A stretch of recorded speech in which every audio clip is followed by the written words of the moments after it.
アレキサンダーです。今日は大きな夢と小さな島々から30年振り返って、そして明日で、Hello, thank you all out there. I can't see you, but I'm happy that you're here. And this is my title for today. 始まる前に2、3、ちょっとお話ししたい、ことがあります。まずは、たくさんの方々が対面や Zoom で参加してくださり、本当に、ありがたく思っています。皆さんが。だから、今日のこのような話、そしてこのような活動が、できたと思います。So I want to, before I start, just thank you all for being here, for coming, and for all your support over the years. 最初から自分で自分の首を絞めて、英語と日本語で両方ですると、宣言しました。実際に準備を始めたら、これは大変なことだと、気がついてどうしようと。でも、やはり、たくさんの人が参加してくださっているので、両方の言語で頑張りたいと思いますので、少し長くなりますが、よろしくお願いいたします。So in the beginning, I said that I would speak today in both English and Japanese, and I didn't realize until I started preparing what a big job that was going to be. But I asked for your indulgence, and I would like very much to try to continue in both languages, although I might say different things in different languages. で、同じことを言っているかどうか皆さんどうぞチェックしてください。最後に試験でもしましょうか。で、これも本題に入る前ですけれど、そうですね。今私たちはこうやって一緒にいていろんなことを考えたり喋ったりしてるんですけれども、この間に、ウクライナをはじめ、ミャンマーやパレスチナ、イエメン、世界中にいろんなところに武力紛争や戦争、弾圧が続いています。考えてみたら、私が1989年に神戸大学法学部に赴任したときは、ちょうど冷戦が終わろうとしてて、国際関係論の先生方が必死でノートを、講義ノートをアップデートしていて、大変な時期だったけれども、希望があって、これから平和や核軍縮、そして開発、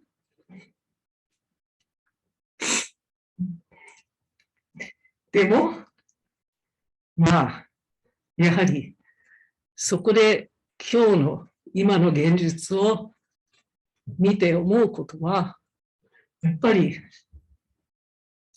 戦争は弾が飛び始めた時に始まったわけじゃなくて、ずっと長い道のりから日常的な営みの中での、言説の中での、規範の中での、私たちの毎日の小さな行動の中で始まるのです。それが軍事化されて、ジェンダー化されて、やがて戦争を呼び込むのです。今の日本の新聞開いても、憲法だの、核兵器の共有だの、小さな営みも大きな営みも、しっかりとその戦争に向かって歩いているように思います。だから私の神戸大学での仕事は終わるかもしれませんが、これからの平和のための仕事はずっと続くと思います。So, looking at the world now, we can see that not only Ukraine, but in other countries around the world, Myanmar, Palestine, Yemen, so armed conflict, oppression and suppression, war. But looking back at when I first came to work at Kobe University, it was just at the end of the Cold War. Professors were updating their lecture notes. People were looking with hope that there would be no more threat of nuclear war, that the world would be at peace, that development would happen, be possible, independence, all kinds of things. But here we are. And I guess what the current situation says to me more than anything is that war doesn't start when the bombs start falling. War starts long before that. It's a long road with small everyday practices. Become militarized, they become gendered, they become more and more militaristic. And then eventually it brings war. And if you look at the world, if you look at Japan, if you look at a Japanese newspaper today, you can see that happening here, just like it's happening in many other places. And you can see it happening in the changing of the constitution, sharing of nuclear weapons. So even though my career at Kobe University might be ending, my work, excuse me, for peace will certainly go on. もちろん戦争が終わってもすぐに終わらない。その道のりが長いんです。ジェンダー平等が達成できて初めて平和だっていう話もあります。And of course, even when a war is over, it doesn't end with a peace treaty, but it goes on. Some say that gender equality, true gender equality is a prerequisite. でも、今日は、ウクライナの話ではありません。今日はいろいろ考えて長く生きてるから、丁寧に話したらもう今日は帰れなくなるので、それも問題だから、今日は、私は神戸大学からいなくなったら、おそらくこの話は私と一緒に去るであろう話を中心にできたいと思います。ここに書かれた通りの順に話したいと思います。So, I'm not talking about Ukraine today. I thought about what to talk about, and I've been living for a long time, so it could be a very long talk. So I decided instead to just focus on what I think might disappear from this campus after I leave. And the order is here on this slide. じゃあまず私が日本に、来る前の、写真を混ぜて話したいと思います。So we'll start with some stories from before I came here, some things I was thinking about, and some photos. はい。私が登場します。昔も今も好きなものは。普通、猫だけではないんですよ。4本足あれば大丈夫です。で、海も大好きだし、水も大好きだし、プールが好きで、王子プールがなくなるっていうのは私は許せないことで、自然も太陽も物語もポーポキも大好きです。はい。So, from the time I was very small, these are things that I love and I still do. Animals, and the ocean, nature, the sun, stories, and of course, Popoki. 知らない人もいるかもしれないけど、This is Popoki. です。はい。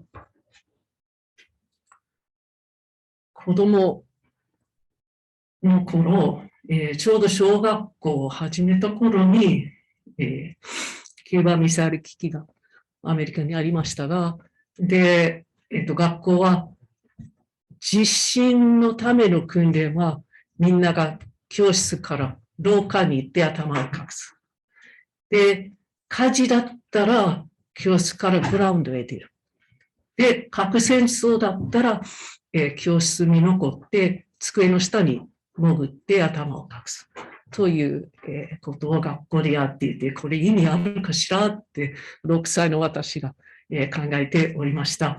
で、ちょうどその頃はみんなシェルターも買って自分の家の庭に埋めたりしていて、で、私の家は買わなかったので、じゃあ戦争が来たらどうすると思ってたら、友達に言ったら、いや、人数分しか備蓄はありませんので、あなたがいても入れてあげない。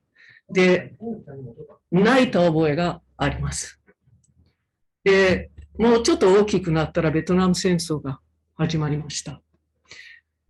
で、なんでアメリカが遠いところに行って戦わなければいけないのかということがよくわからなくて、なんで戦争して人が死ななければいけないのかともわからなくて、中学校をサボって反戦デモに行ったりしました。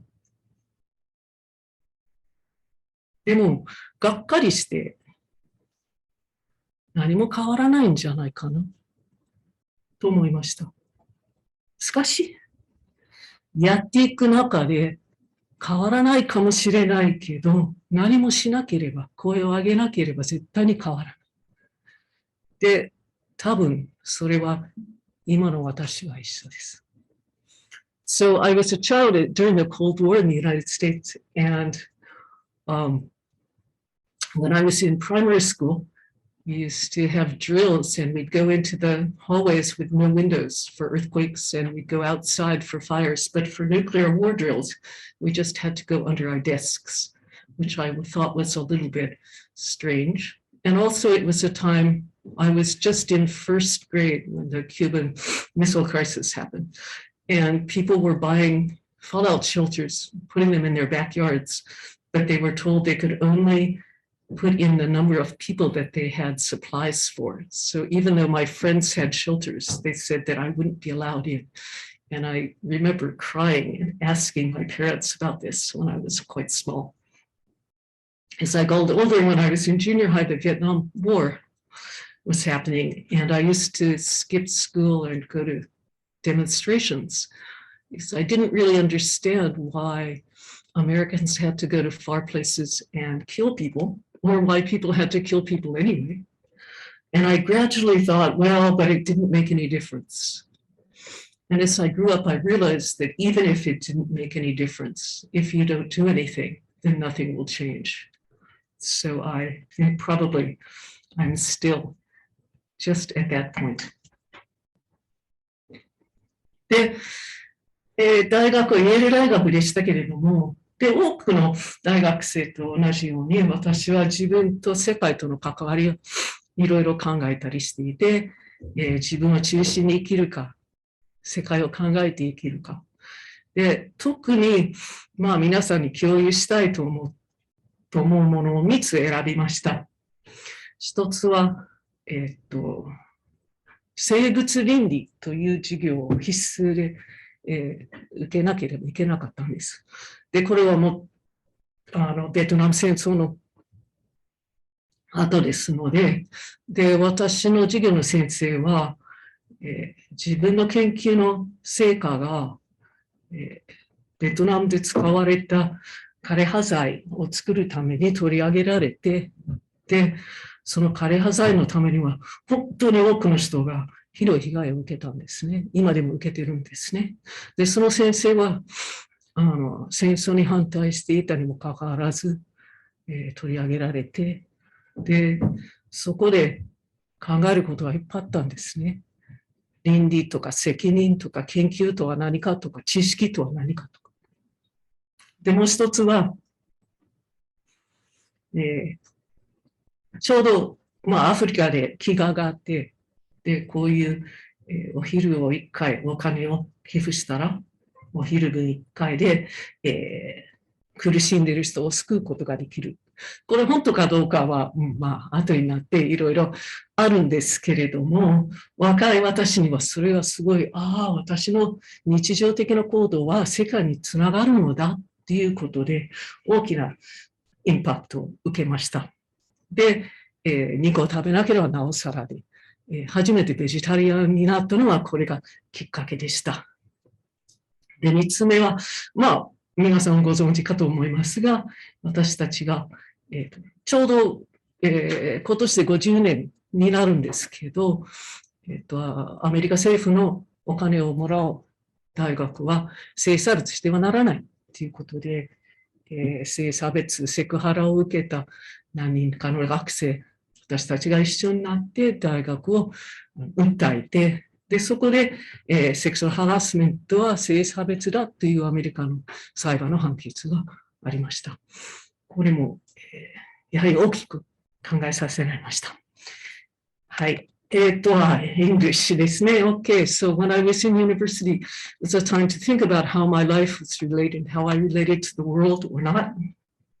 And I've chosen these 3 incidents because they were very meaningful and they really formed the way I thought and still think about the world. The first one was, of course, this was during the Vietnam War. The professor, we all had to take a class called bioethics. And the professor that I had was against the war, but his research was taken and it was used to make defoliants, Agent Orange actually, that was then used on Vietnam and caused tremendous harm. And this really, we were his first class after. And it really made me think about what are ethics, what's research, what kinds of responsibilities do scholars have.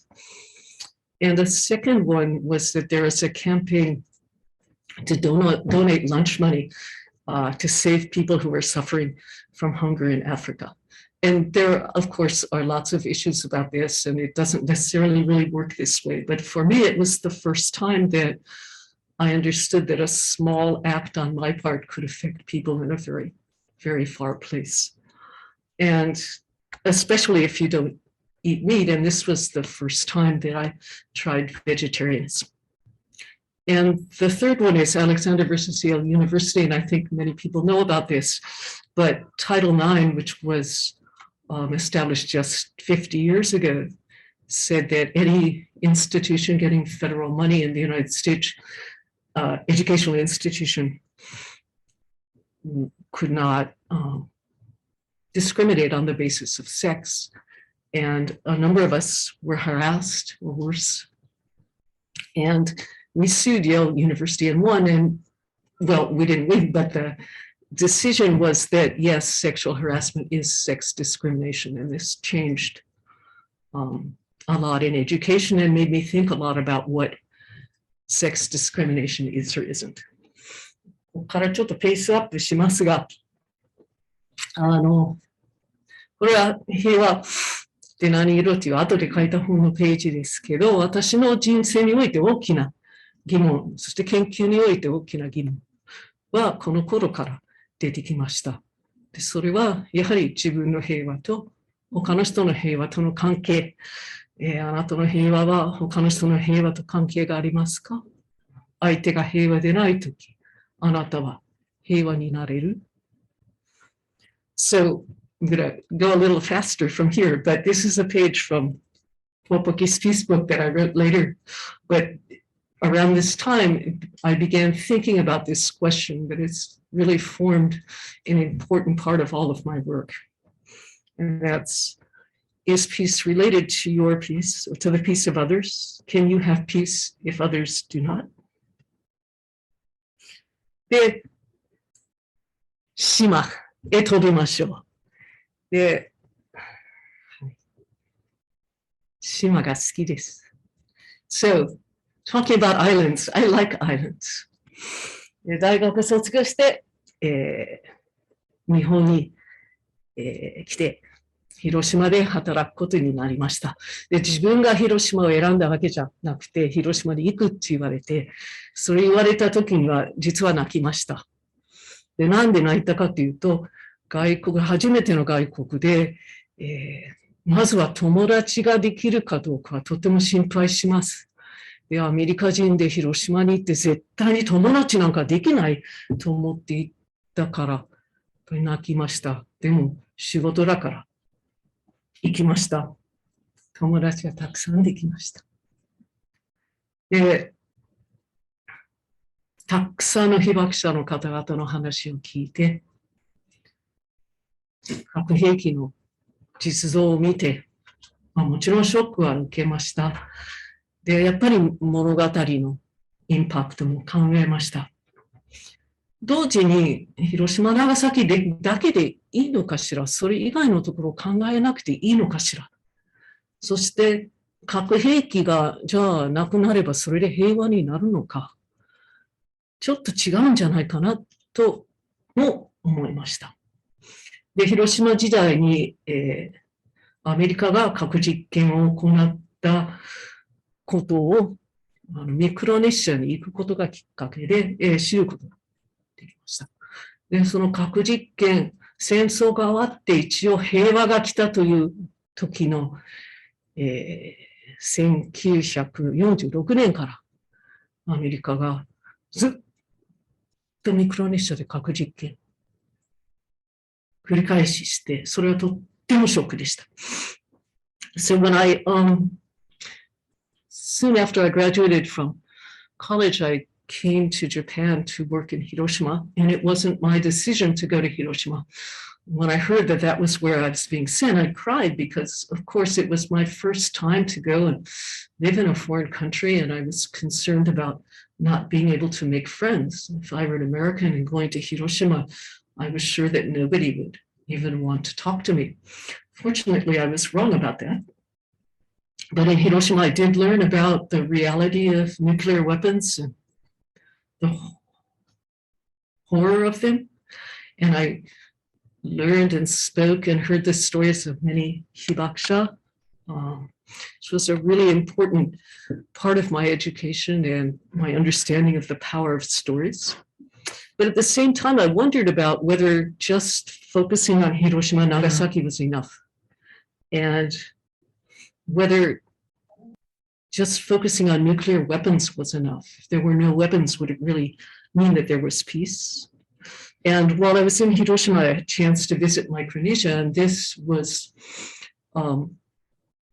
led to learning about the years of United States nuclear testing in the Pacific, and I was very shocked to know this. It made me angry, very sad. で、小さな島々について研究することを決めました。で、そこで出会ったのは、やはり本当に許しがたい事実、今でも続いている事実ですけれども、植民地支配、戦争のことや核実験のこと、で、日本も、日本の戦争も占領もグアムは占領で、他の島、南の島も占領で、支配もあって、それと、日本も原発を開発していて、核廃棄物ができて、その核廃棄物を太平洋に投棄しようという計画もありました。中止されたんですけど。で、外からアメリカが、フランスが島々を守ると言いながら、こんなひどいことをするならば、その外から守ってもらわなくても、ということで、本当に島から見て何が安全、何が安心かっていうことになります。それが私の内発的安全という、ところにつながったのです。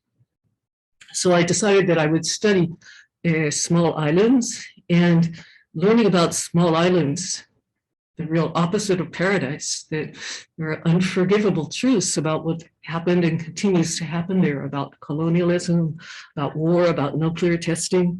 And of course, Japan is not,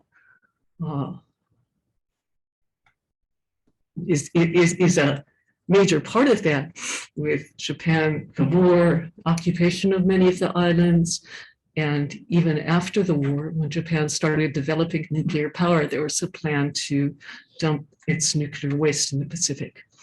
And so learning that these islands are supposed to be protected and made more secure by powers like the United States and France, but in fact, in peacetime, they're just making things so much more frightening. And that was the beginning of my thinking about endogenous security. で、今日は大きな夢だから、どのような夢かっていうと、やっぱり島から見て、島だけじゃない私たちもみんな安全で安心したいですね。So thinking about the dream, it's not just the islands, but all of us, I think we all want to be safe. We all want to feel safe. And these are just some of the words that are part of that. で、このような言葉がその一部であると思います。詳しく話したら終わりはないんですけど、やはり核だけじゃなくて、軍事化や植民地化、それだけじゃなくて、楽園である島々に乱開発や環境破壊、ツーリズムがもたらす問題がいっぱい問題があります。今も海面上昇や気候変動の問題があります。で当時でも、このような問題で深く深く考えて、誰のための安全保障なのか。で、小さな島々だからお家がそんなに小さかったら逃げ場がない。これもちょうど北朝鮮が、ミサイル実験を何年か前に、グアムに向けてやるという話も、グアムでそういう話をしてね、もう来たらどうするのっていう話ですけど、でそこで安全と安心とは一体何なんだということを、太平洋の文脈の中で、考えました。でちなみにこの、こっちの写真ですけど、これマーシャル諸島の、左側の写真ですけど、日本の大学生に広島の話をすると、院生もそうですけど、それ知ってるわ。で、あんまり聞く耳を持っていません。で、この写真を見せると、それ知ってるわ。それ広島です。そのような写真はたくさん見てるわ。と言います。ところがそれ広島ではありません。マーシャル諸島で被爆された方です。で、写真を持っている方がその方です。で、ずっと私はこの女の子の写真を使って、日本の学生に、ほら違うだよ、これ太平洋のことを考えて、太平洋を考えてから広島を考えようという、ことを教室でしてきたんですけど、2015年ぐらいに、マーシャル諸島にいて、で、いろいろな話をしている中でこの人と知り合って、で、他の人が彼女を立たして写真を持たして、ちょっとひどいことだったんですけど、私も写真撮らせていただきました。で、はい、未だにもう何年、40年経ってもまだやはり私は腹が立っています。So, I could go on for a very long time about this, but what I discovered in the Pacific, it's not just nuclear weapons, it's militarization and colonization, it's control, but it's also the maldevelopment that comes with resource exploitation, with tourism, environmental destruction, and now, of course, climate change too. And all of these things made me think about for whom are we talking about security? Whose security is important? And if you live in a very small island and something happens, then there's no place to run away. So how can they be more secure if their home is being destroyed? And I thought very deeply about what is security, what is safety, and thought that it would have to come from within each situation, each country. And although that idea is still with me, although it's with me in different ways than it was then.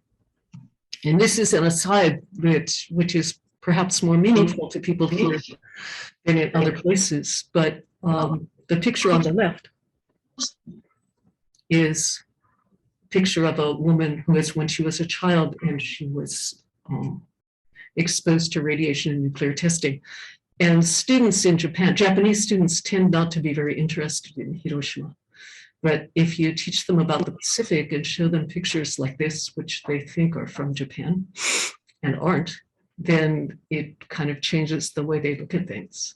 And I used this picture for years in my teaching. And then about 5 years ago, I was in the Marshall Islands and met this woman. And this is the woman holding the picture, and that is her. And she somebody else made her stand there with her photo and took photos. And I took advantage of the photo shot, although it wasn't really a very nice thing to be doing to her. She told me a lot of her stories. 2006年、日本から考えると、沖縄から海兵隊がグアムに行く、それで新設基地を作るとか、普天間を閉じるとか、今の辺野古の問題ですね、よく馴染みある意味で馴染みある、ずっと続いている問題ですけれど、で、沖縄に行くとみんなが反対して、当然のようにこれは基地はいらない。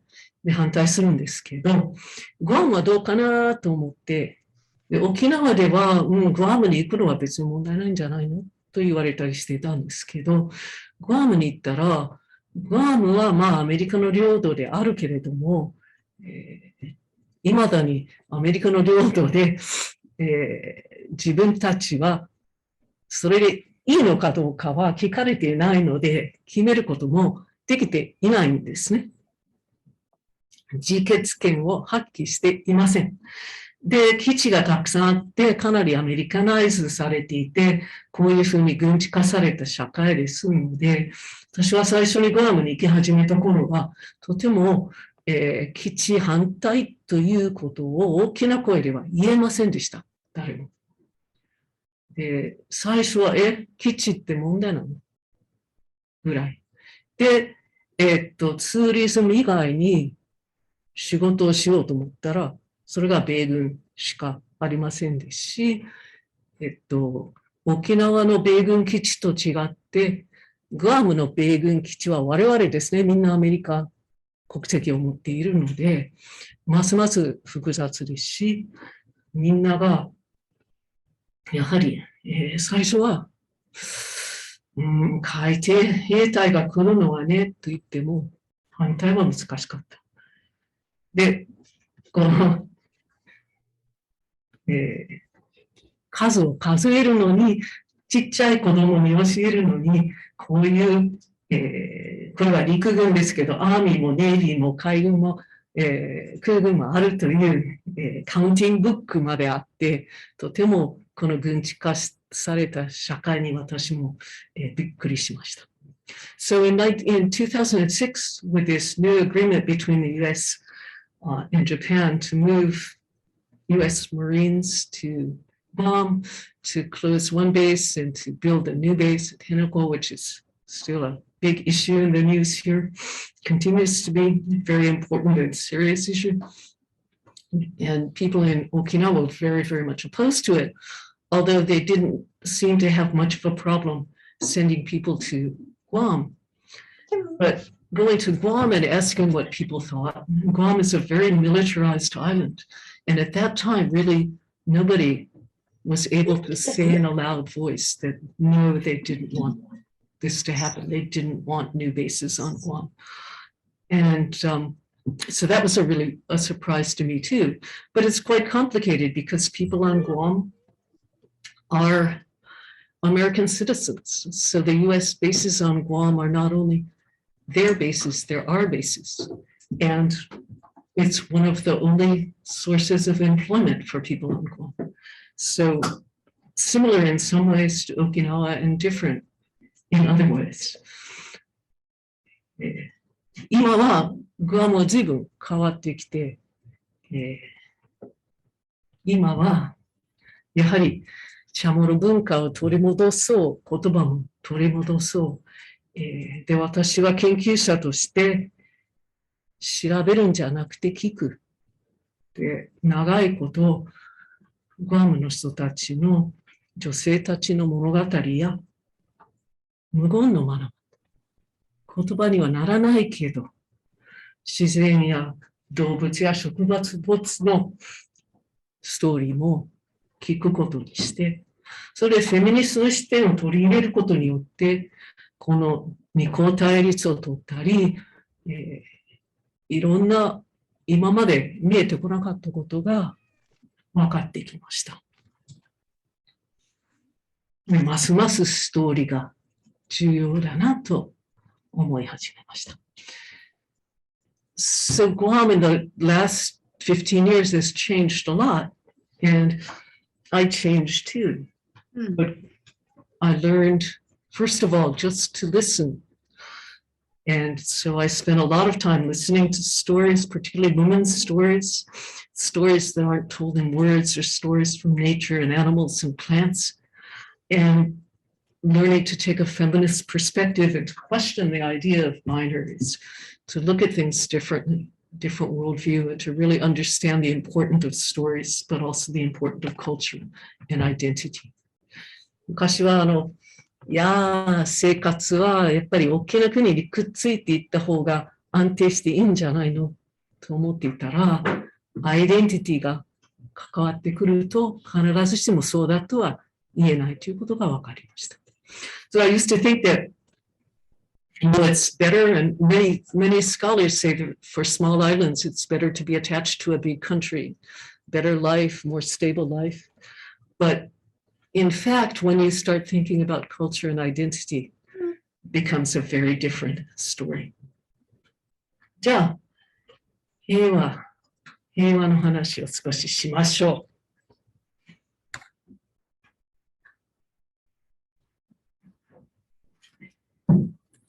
2006年、さっきのロードマップと同じ時でしたけれど、私がポポキ平和って何色という本を出版しました。皆さん、ご存知かと思います。同僚の皆さんにも、金ちょうだいと言ったり、いろいろ、はい、どうもすみませんでした。今日は差し上げますので、はい、ご安心ください。はい。で、このコンセプトは、本当にここで短くまとめてるんですけれども、本当に平和は研究室でできるものだったら、今は、ウクライナで人が死んでいるはずがないですね。平和は違うんですね。で、想像できないものは作れないので、私たちの頭だけでは無理です。もう全身を使って、五感を使って、感性を使って、人間だけじゃなくてノンヒューマンを取り入れて、で、想像力を豊かにして自分にできることを探してそれをする。それがポーポキです。で、ポーポキは活動でもあり、研究でもあり、教育でもあります。批判的な思考力や表現力や行動力を育てていくものだと私は考えます。So in 2006, I started the Popoki Peace Project, and many of you know this book, I think. But if peace could just be made from somebody's computer, we'd all be at peace. But that's not the way it works. And if we can't imagine what it might be, we can't create it. We can't do that just with our minds. We have to use our whole body and our senses, our hearts, our feelings, to think about not just humans, but also other living creatures, the world, the environment. And then we have to be in the midst of that creativity. We have to find what we can do when we have to do it. And that changes, but we have to keep doing it. And Popoki is also, it's not just action, it's research, education, and it's the fostering of critical thinking, critical expression, critical action. 平和活動はとっても難しいです。勇気がいるし、力もいる。私は非暴力平和を貫きたいと思いますが、むき出しの暴力に対してはとっても難しいです。これを考える機会を得ることができました。東チモールでもパレスチナでもいろいろなところで考えることができました。で、そこでもう一つ考えたことは、社会が変わること、それと希望を持つこと、どちらが先？希望がなければ社会を変えていくことができないし、社会が変わらなければ希望を持つことができません。ポーポキの活動を始めてからは、じゃあそこにポーポキに役割があるのか、何ができるのか。ポーポキはその中にいれば変えていくことができるかもしれませんけど、外にいたら変えることはできません。でも、サポートはできる。そして、希望づくりにもしかして役割があるのかもしれない。と考えたんです。Making peace isn't easy. It takes courage. It takes strength. And I believe in nonviolence, but in the face of direct violence, it's very, very hard to maintain that. And fortunately, I had some opportunities to explore that. Two of them were in these photos. One was in East Timor, Timor-Leste, and another was in Palestine. And there I thought about whether social change comes first or hope, because if there's no change, you can't be hopeful. And if you don't have hope, then how can you change? And after I began working with Popoki, then I was thinking about what can Popoki do? If Popoki is a part of that society, then Popoki can work from inside to promote change, but usually he's not. But there is a role, and that's to be in solidarity and to help to promote hope. で、ポポキの活動は、そうやって紛争をしているところとか政治的な活動もあれば、ナチャレンジでみんなで平和を表現しようとか、楽しもうとか、語り合いましょうということもあったり、ワークショップ通じて平和を書きましょう。ストーリーを作りましょう。いろいろなところでいろいろな角度から平和を考えたり表現したり語ったりしてきました。So Popoki's activities, some of them are political, some of them are very direct, and some of them are less. The Nada Challenge Festival, where we have a really good time, but we also draw and think about peace and talk about it. Workshops, different kinds of expressions of peace, different ways of thinking about it, different kinds of peace. Popoki has been involved in many, many different activities. 話がちょっと、95年に、遡るんですけれども、阪神大震災、ポポキも私も体験して、その後とても怖かったです。で、これも平和、ポポキ平和って何色という本のワンページですけど、支えてくれる相手がいるのは平和。人を支えることができるのは平和。一人の平和はないのかな。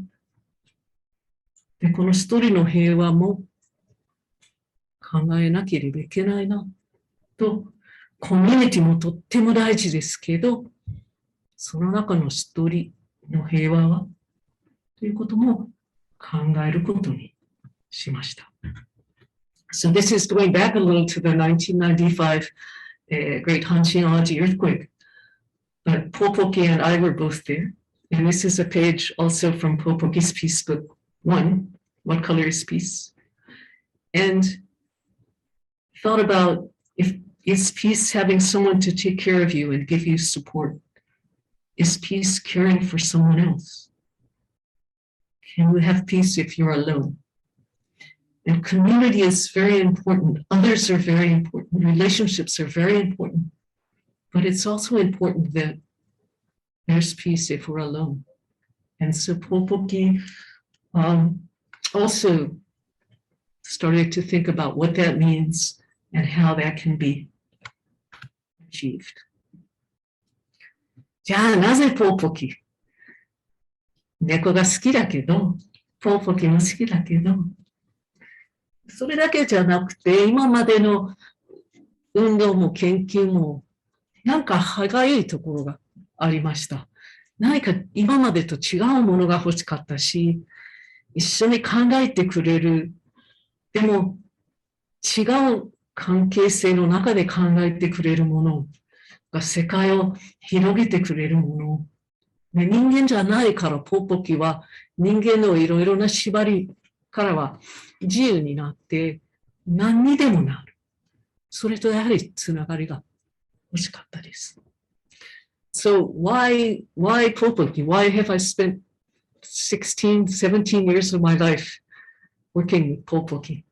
And I guess the biggest reason was that I wanted something different, something new. It wasn't the research, the activism that I saw was not, I wanted something else. And also a way to think, somebody to think with, but think in a different way, to expand our world in a different way. Because Popoki isn't human, he lets us get beyond all of these complicated human relationships. Think about things in new ways, in different ways, and also to connect. 2011年の、東日本大震災の時に、私は3月末に、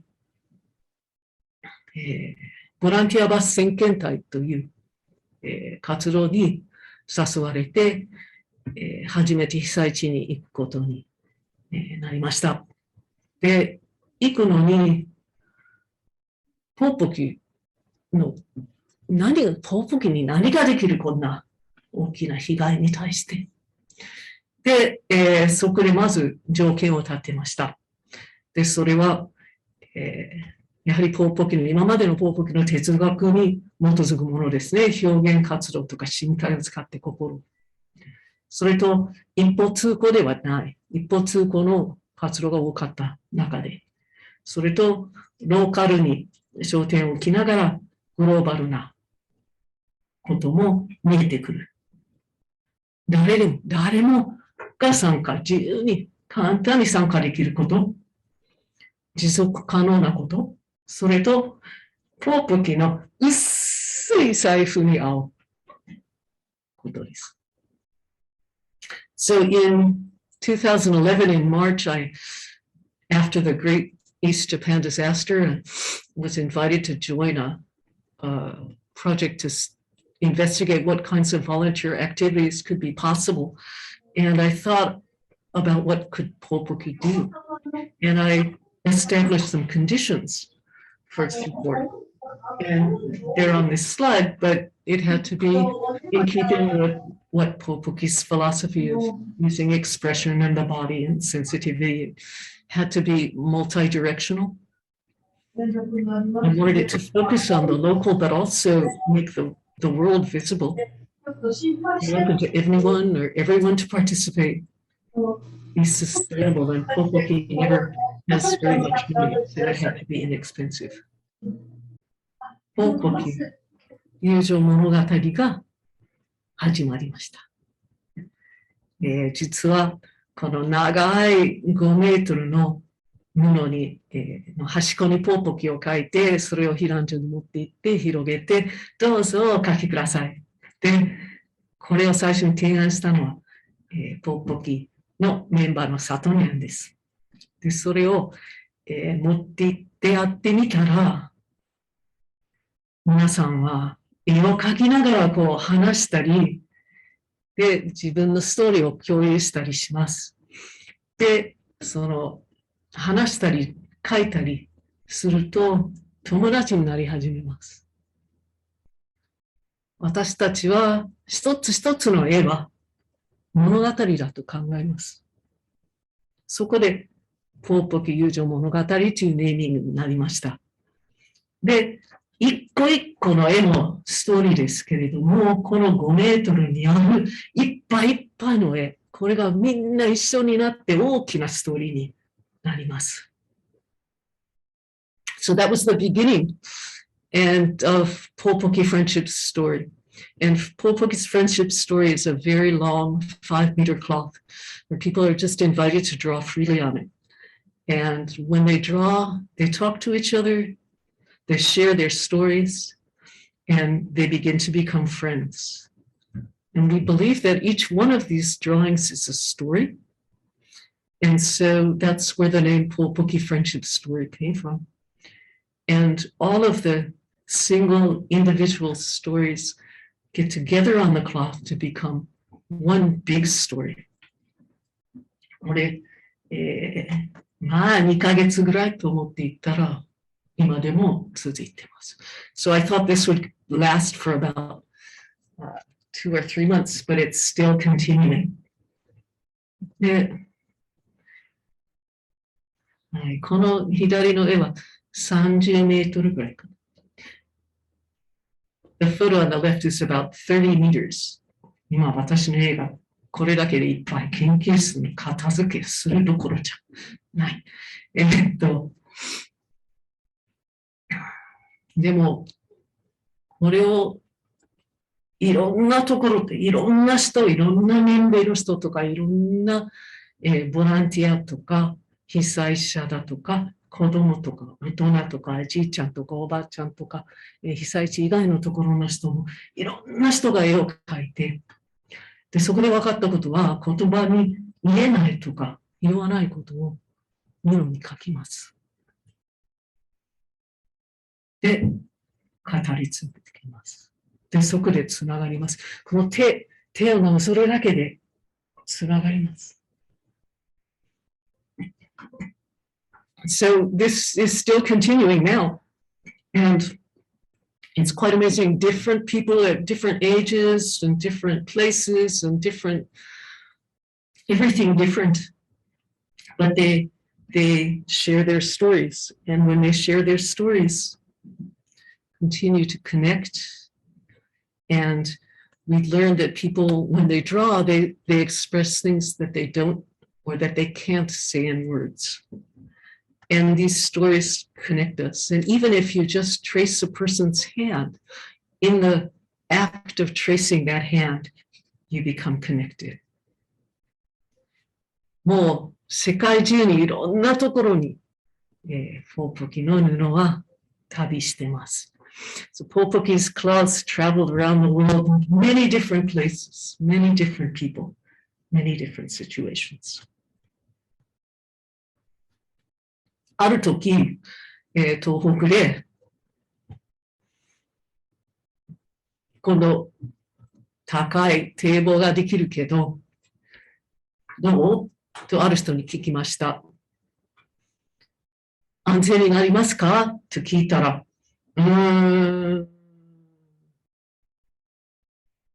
そうね、そう言われるけど、じゃあ、安心ですかと聞いたら、とんでもありません。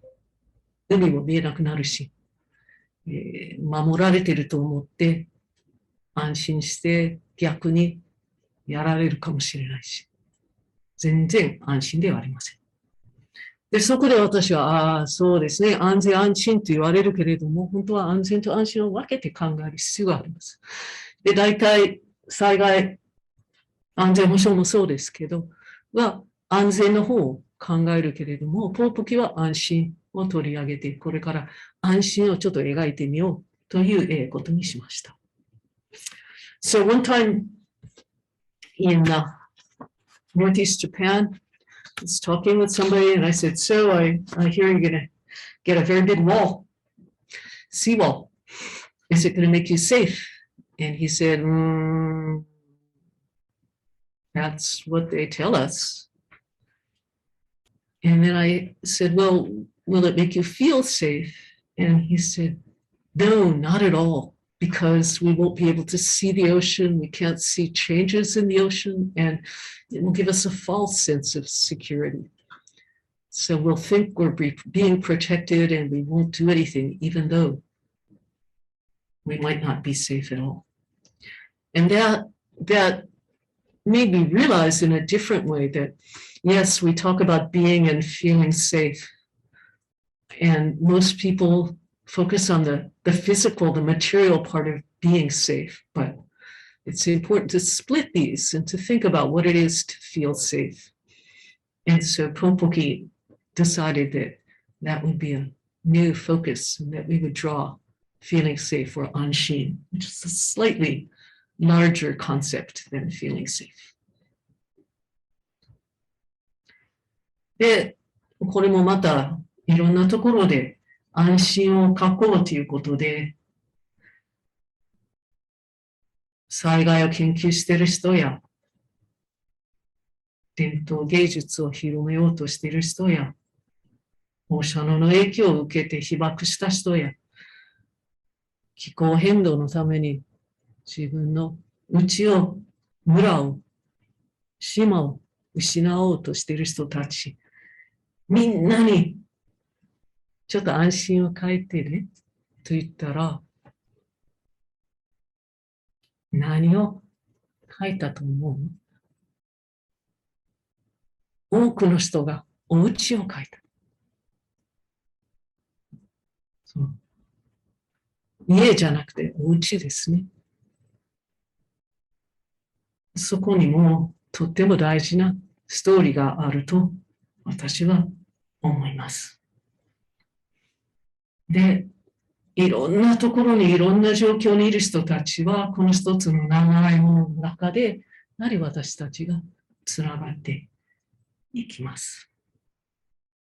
So I took the cloth to many, many different places and people drew anshin, they drew feeling safe in many, many different situations. People studying disaster, traditional arts, people who have been affected by radiation, mothers in Fukushima, and students at the University of the South Pacific whose islands or villages or homes are being threatened by climate change, by sea level rise, by climate emergencies that we see so often now.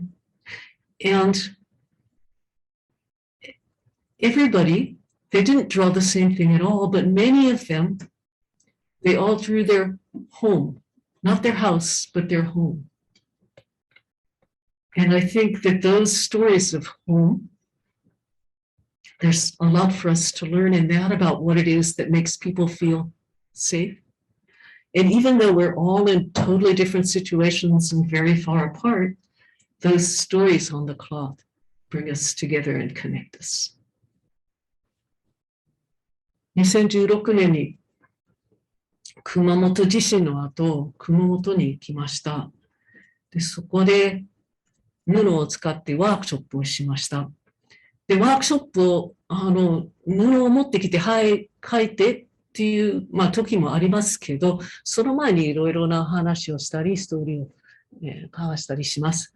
で、そこにずっとおとなしくしてた、実は参加したくないという、男の子が2人いて、で、いろいろ悪さもしたりしてたんですけど、最後になってみんなが書いてたときに、もう書きたくない。絵なんか書かない。私は色なんか使わない。黒。という子がいて、文章を書く。で、彼が書いたのはこれですね。熊本は広かったし、行方不明の人が多いし、亡くなっていく人が多いし、怪我人がいっぱいいるし、まだ避難所いっぱいいるし、震度6とか3とか5弱も来るし、土砂崩れがいつ、どこで誰かを奪う可能性が起きるし、みんなが死ぬし、みんないなくなるから、寂しいから、僕は怪我しなかった。まだ僕は死んでないから、もしよかったら、すぐに会いたい。と書きました。で、この人も、彼のお友達も、それを見て、亡くなった友達を2人が初めて語り始めたそうで、そこに一緒にたくさんの人がいて、フォローできる人がいて、私たちはアートセラピーをしているわけではありませんが、この絵を描く凄さをその時、本当に感じました。So I wanted to share this one story of a child after the Kumamoto earthquake in 2016. We went to the shelter, and sometimes we just invite people to draw, but often we have workshops, and so people share stories and we talk and we do other things before we draw. And that's what we did here. And there were two boys who were not really, they were very interested, but they were being as naughty as they thought they could get away with being. And in the end, when we were drawing, one of them said, "No, I don't draw, I won't draw." And then he said he wouldn't use colors, and he was only draw words. And then he took a black marker, and what he wrote was this story here, which is Kumamoto was horrible. Lots of people are missing, and lots of people are dying, and lots of people are hurt, and there are still lots of people in evacuation centers. Aftershocks of magnitudes of 6 or 3 or under 5 happen, and we don't know when landslides will happen and who will be crushed, and everyone will die. Everyone will leave, and it's lonely, and I wasn't hurt. I haven't died yet, so if it's okay with you, I'd like to see you. And this story, his friend saw it, and the two of them began for the first time, it seems, to talk about a friend of theirs who had been killed and how they felt about it. And nobody there knew that these children had been feeling this way. And while these activities were not engaging in art therapy in any way, and in this case, there were people there who could follow up and take care of these children, the power of drawing and the power of stories was just really, really apparent in this little incident. And what Popoki does is we share stories and we connect so that people might be physically alone, but not completely alone. で、あと少しですけど、コロナになってからも本当に今だからこそこのものが必要だって感じて、だけど集まってみんながこう近くにいて書くことができない状態が続いてます。今でもそうですね。で、何ができるか、いろんなことを考えて、で、その一つは物語を書いて、今まで東北で交流していた子どもたちと遠隔でワークショップをして、継続して、またコミュニケーションを深めていくということと、ポポキのマスクギャラリーという活動です。毎日、もうあと数日で丸2年間毎日、ポポキを、その日その日の出来事を考えて、Facebook にマスクのポポキをアップ、してきました。皆さんの手元にその成果の一つがあります。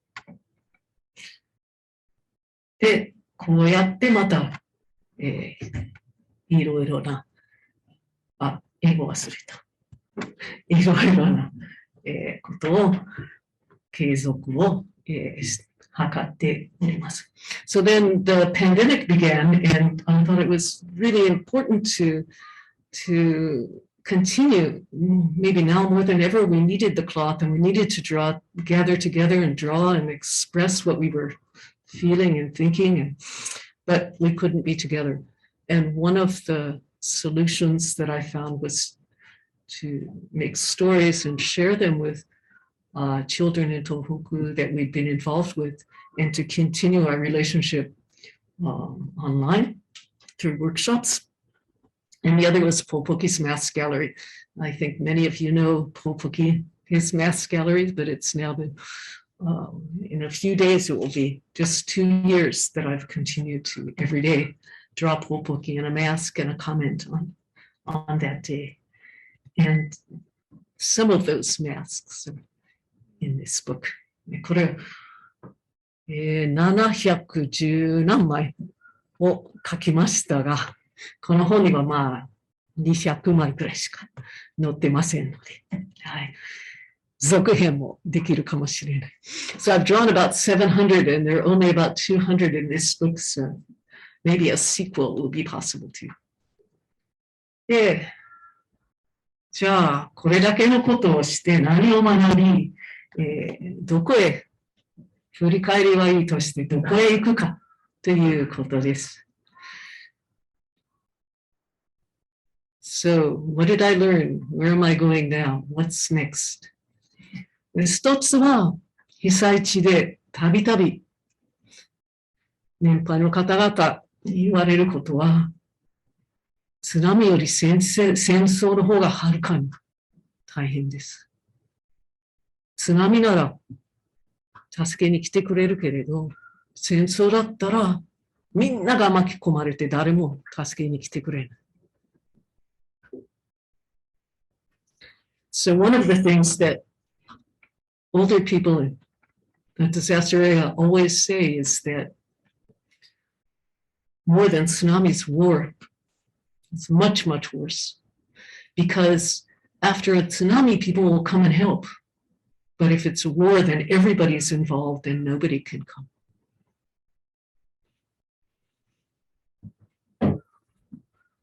ポーポキは活動で始まったかもしれませんけども、私の、研究の中心に、なりました。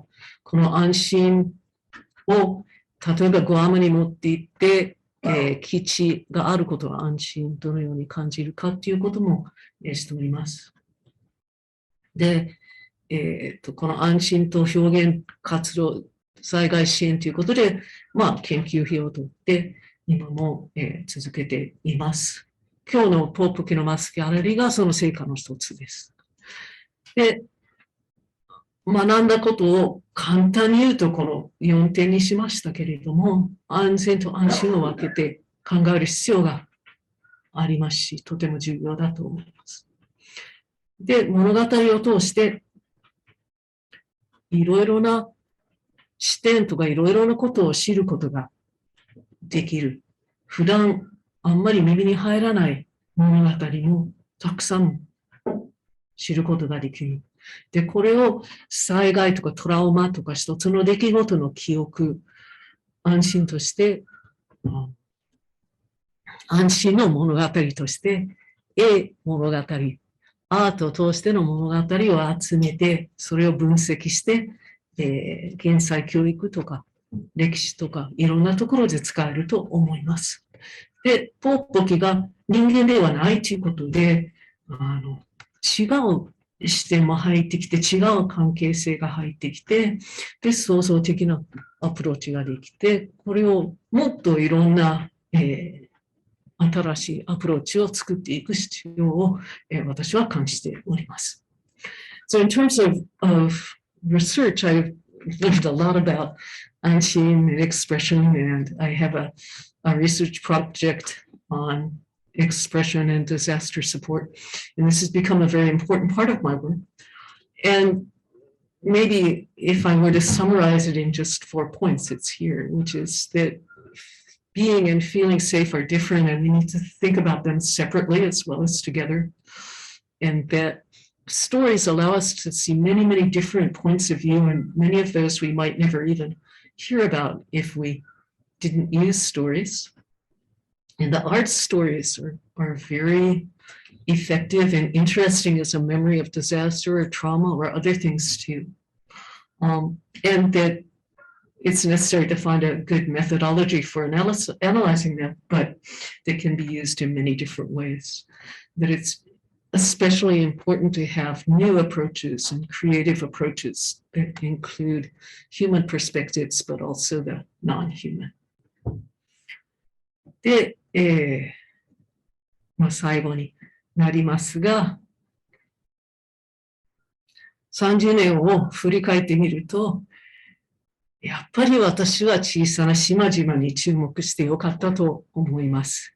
なんで小さな島々かと言われるけれども、やっぱり島は今の私たちの世界の縮図でもあって、とってもいろんなことを学ぶことができます。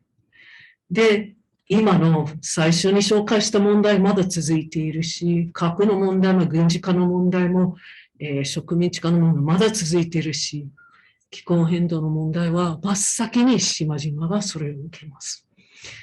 そういう意味で、島々の平和は私たちの平和ともつながっているし、世界の平和とも深くつながっているので、平和に関心があるものとして島を見てよかったな、これから見続けるつもりでいます。で、フェミニズムからの視点を入れたことによって、やはり平和を考えるのはジェンダーをどうしても考えないといけない。これ非常に重要な視点だと思って、男女共同参画推進室長としてだけではなくて、もっと根源的な意味でどのような関係性があって、いろんなジェンダーの平等を考えなければ平和にはならないと思います。で、今のウクライナを見て、もう一見、二年白々だと思うけど、暴力の上に構築された平和は本当の平和ではありません。もっと確かな平和を作る必要があって、創造的な新しいアプローチを使って平和を作っていきたいと思います。そこにはポーポキもお手伝いできると私は確信しています。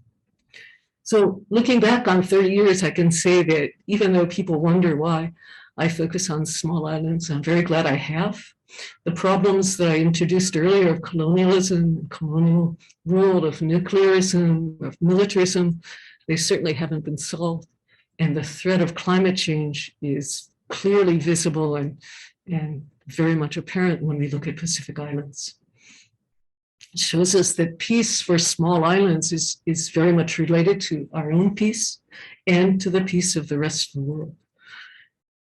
And I'm also looking back very glad that I gained a feminist perspective, not because I'm currently serving as director of the Gender Equality Office, but because I think that to think about peace makes us question the relationships, the gendered relationships and assumptions on which our society is based. And without changing those so that there is equality for all genders, then we're not going to be able to achieve peace. And we can tell, it's easy to see just from looking towards Europe right now, that peace that's built on violence, that relies on violence, isn't peace. We need new and creative ways to actually create peace that isn't based on violence. And I'm quite convinced that Popoki can have a role in that, and that I'm still going to work on that too. 今日は振り返って捨て汗。前へ行く、明日へ行く、明日へ向かうためには、やはり置いていかなければいけないものはあります。でも、大切なもの、それは私たちの物語の中で生き続けています。しかも、今の今日の物語が終わるかもしれないけど、それが同時に明日の物語の始まりだと思います。So looking towards tomorrow, I think we know that to move ahead or to move towards tomorrow, we always have to leave something behind. But the important things, they live on in our stories. And the ending of one story is also the beginning of the next. 私たちの物語が続いていれば、私たちもずっと続いていくと思います。So if our stories are connected, then we'll stay connected too. なので、これで、終わりでもあり、そして始まりでもある。So this is both the end and the beginning. ありがとうございました。Thank you very much.